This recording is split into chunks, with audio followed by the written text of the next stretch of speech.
कहू कि यहाँ के दानी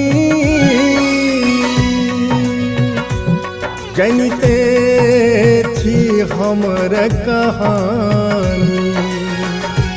कहू कि यहाँ के दानी जनिते छी हमर कहानी। करमा लिखल विधिना सूतल रेखी। करमा लिखल विधना सूतल रेखी।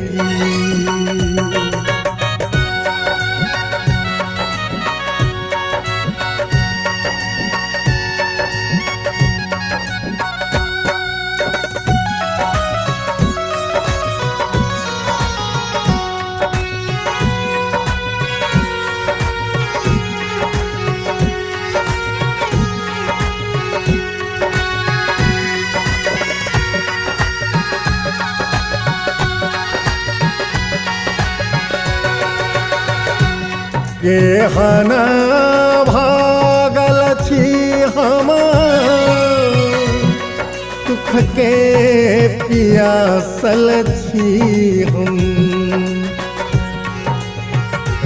केहन भागल छी हम सुख के पियासल छी हम। इलसा के पोटरी अखिया भिजाओल रेखी। इलसा के पोटरी अखिया भिजाओल रेखी।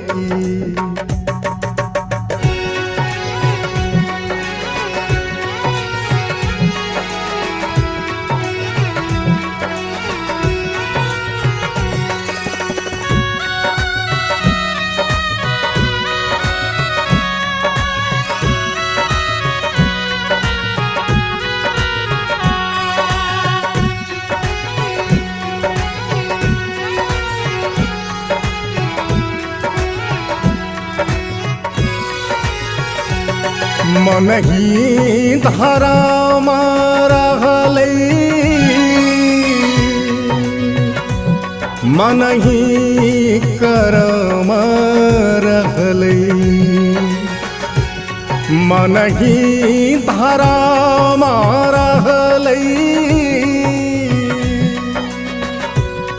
मन ही करम रहलै।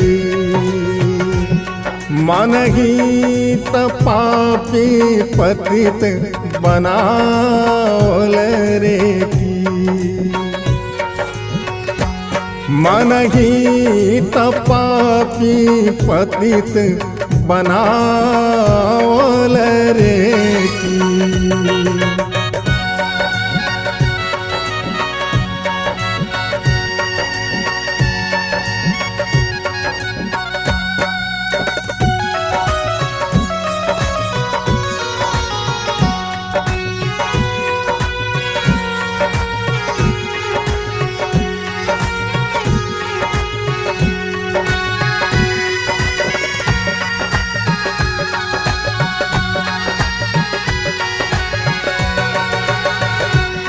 दुखड़ा जो दानी सुनै छी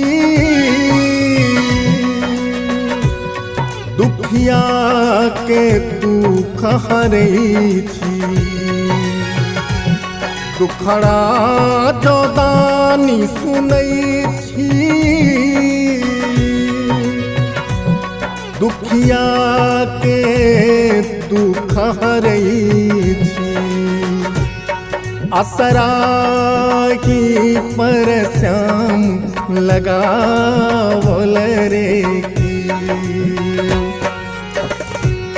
असरा की पर श्याम लगावल रेखी। करमा लिखल विधना सूतल रेखी।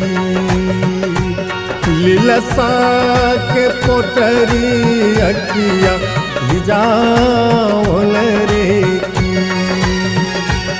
मन गीत पापी पतित बनावल रे की असरा की पर श्याम लगावल रे की करमा लिखल विधिना सूतल रे की करमा लिखल